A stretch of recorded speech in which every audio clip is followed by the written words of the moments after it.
we can't say enough about Tia, who is competing in her first senior championship. And and she looked comfortable, and I love that. Like, she's behaving like she belongs to be there, and I'm pleased.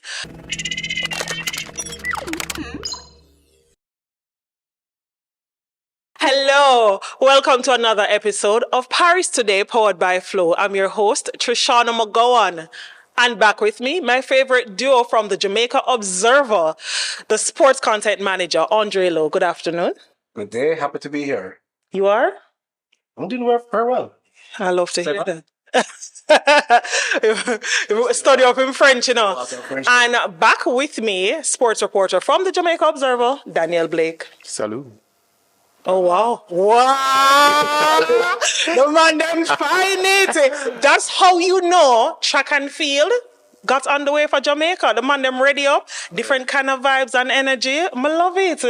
Wow. So you study, yes or no? For about 3 minutes last night, yeah. We can say that. But we're going to focus today on, the women started in the 100 meters, gentlemen, the mixed relays. Yeah, they got to the final. There were record too. That's good. There were some doubts. And we have the semis coming up, the men's 100 meters, which everybody looking forward to. So we're going to try and squeeze in all of that for this segment and episode. So, Trishana, let me start with you because Shelly-Ann Fraser-Pryce, Tia Clayton, Shasha Lee Forbes all into the semi-finals. What did you see that made you feel impressed about them getting there? Oh, wow. First of all, I'm going to leave the veteran, Mommy Rocket, for last. When you looked at how Tia Clayton, not the best and the smoothest of transition, I think, race execution in the eyes of many Jamaicans. Because, once Jamaicans say anything looking funny, them get nervous. But I thought at 19 years old, making her debut, she looked good and she handled that very well. She did not overexert. She felt she's doing this for quite some time. She would have heard the other spikes behind her and in her wake, but she handled that moment very well, and she's an Olympic semi-finalist. Yes, she is. Also for me, Sasha Lee, she said she was not fully prepared to run that 100 meters. So it's like she was really there for the 4x100 meters relay. But when you looked at how she started this morning, I thought for the first 60 meters, she looked good. I was not that I'm surprised. I'm not surprised because we have seen her. We know she suffered injury, bounce back. So I love that. But Shelly-Ann Fraser-Pryce, she has done this over and over since 2008, and 10.92 seconds got out very comfortable and knowing that I don't need to do enough. Talu, I go drag out the race. I say, well, all of this for Talu. You don't know measured by now, but I thought she did just enough to make it to the semifinals, and she looked comfortable, and that made me happy. And guess what? She not have on a knee brace. I know taping. Yeah, that's a good sign, Let's be honest. I mean, Shelley has not had the best of seasons, right? But we understand, we see it already, whether it was 2016 when she got that bronze, which she has repeatedly said that's one of her most, memorable. When she ran on 9 toes. Yeah, exactly. Medals. But I think she's definitely looking good, right? That 10.92 is just 100th of a second off her season's best. All right. So we know she has a lot more to give. So we can expect a much better, much stronger showing from her in the semifinals. Like I said, I think she was very measured, didn't exert herself, and I'm feeling pretty confident that they're all gonna comfortably qualify. Even though, Daniel, I'd love to get your thoughts on that semi-final lineup, because she's gonna face who? She's gonna face Carey Richardson, Julian as well. Yeah, Julian Alfred of St. Lucia. Yeah, in her semi-final. Yeah, once you get to the semi-final stage, you're bound to buck up on one of the medal favorites. It's a little strange that all three are in the same semis, but I think Shelley is probably very experienced enough to know how to approach that. Knowing that it's Julian's first Olympics, I'm wondering if that might factor in how she approaches the race, if she's going to go too hard and Sha'Carri always seems like she has something to prove. She always goes at a certain pace. Yeah, and that's fine. Every athlete approaches it differently. But I still see her, Shelly, and especially after seeing that 10.92 not really breaking much of a sweat, I see her finishing in the top two. So she should make the final. Trish on Shashali and Tina, two differing heats, semifinals, I should say. So how do you see them approaching that?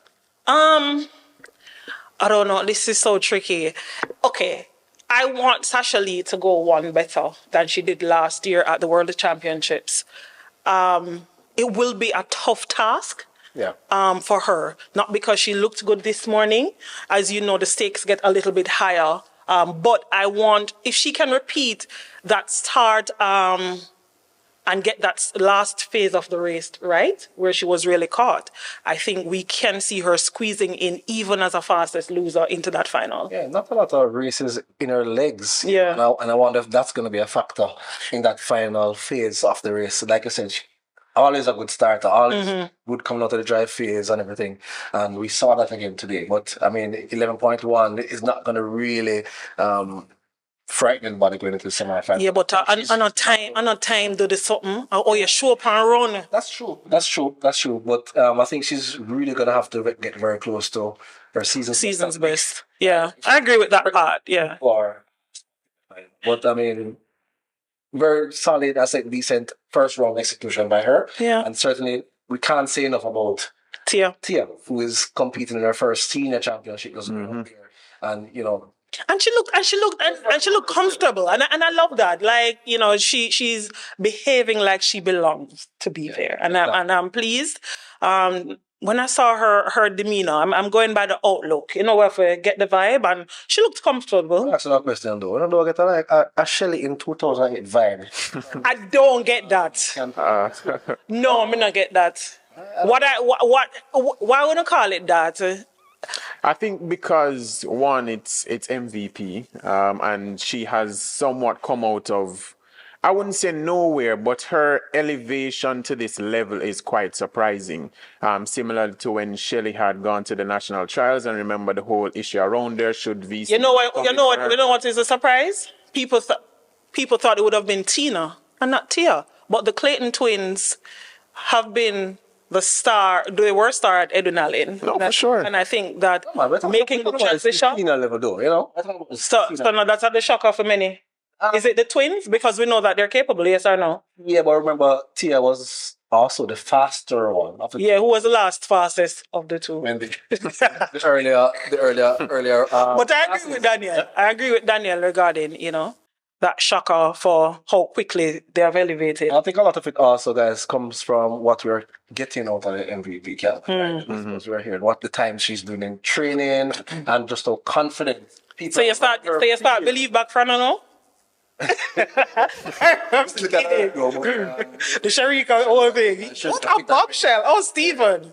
Yeah. But no, man, I think there's just a little uncanny kind of vibe. Yeah. Out of, this campaign, right? And I think that she's really going to surprise a lot of people. Once she can hold it together and execute properly in the semifinals, first of all, and in the final. Yeah. Yeah, one event that may have surprised us all is our mixed relay team making the final. Well, I was surprised to see Janelle Bromfield and Stephanie and McPherson come out for the 4x4, which is quite heartening. They did finish fourth, but had one of the fastest times on national record. Now going into the final, knowing that, there might be no pressure on them in that sense, do you think that there's a possibility that we squeeze in for a medal? We have to add in that yes.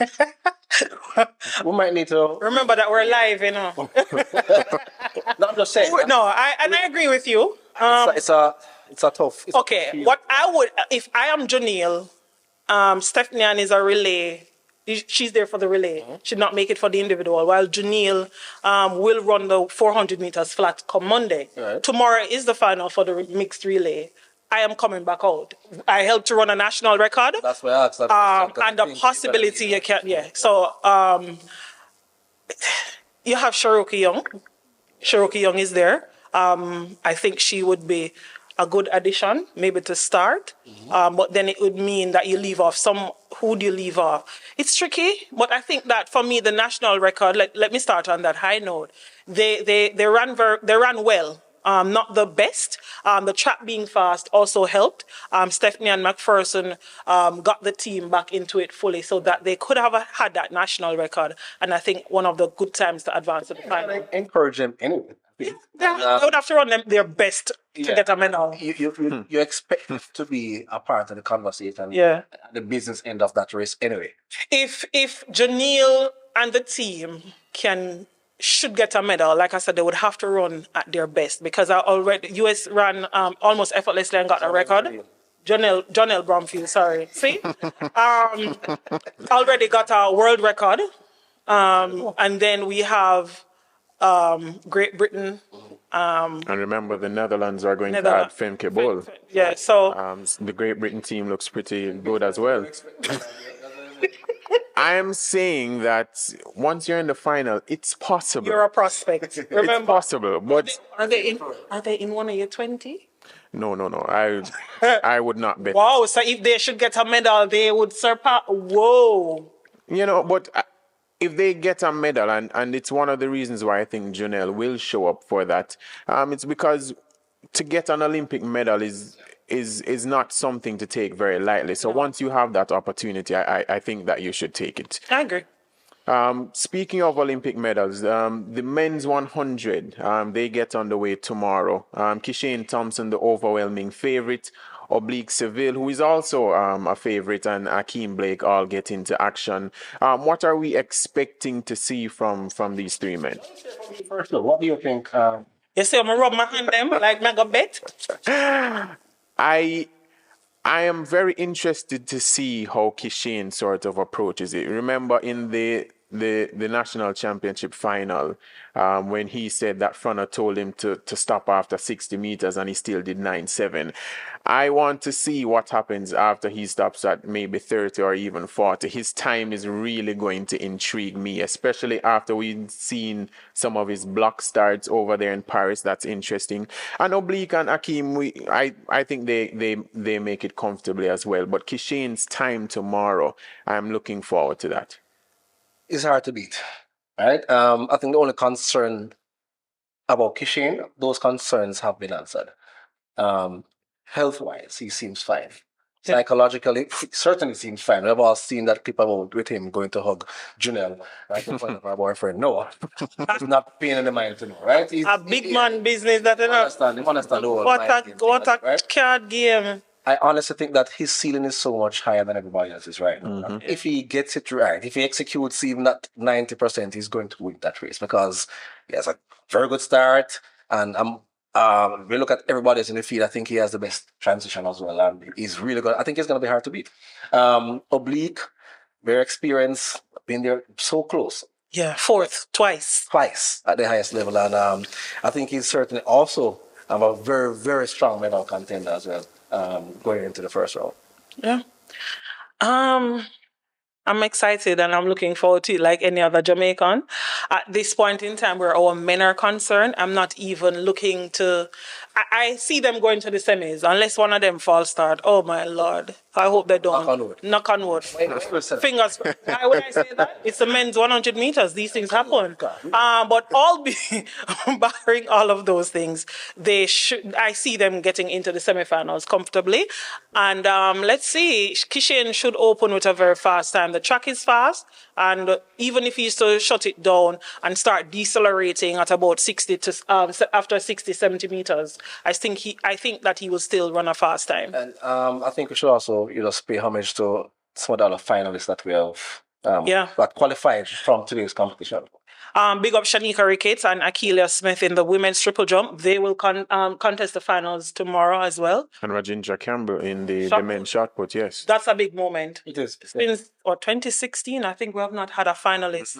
The last time we even got a medal in the men's shot put was 2015 or so from Odain Richards, same MVP. And we also have action in the pool because Sabrina Lynn will line up in the women's 50-meter freestyle. So we're hoping that she goes out, gets a personal best, maybe even a national record. But we'll be definitely looking forward to that. Yeah. Big up Coach Wendy Lee too. Yeah. So I know Daniel can swim. We ironed this out. We used to go, you know. That I by the seaside in St. Thomas. How would that mean? You can dive, Can do everything. stay afloat. Backstroke, breaststroke. Oh wow. Everything. Oh wow. I went to St. Andrew High School for girls where there's a pool and I can float. I can stay afloat like a normal Jamaican. There we go. All right, so guess what? We hope you enjoyed our show. Remember, you can share in on the moment, leave your comments, like, share, subscribe to the YouTube channel. But we also want your views. So no matter just listen to it, and like it alone, but share your views about what would have happened today, what you expect to happen as we keep going forward. Thank you so much for watching another episode of Paris Today, powered by Flow. I'm your host, Trishana McGowan, and big up to my favorite co-hosts, Andre, hello. Au revoir. Daniel Blake. Adieu. The man study. Join us again next time.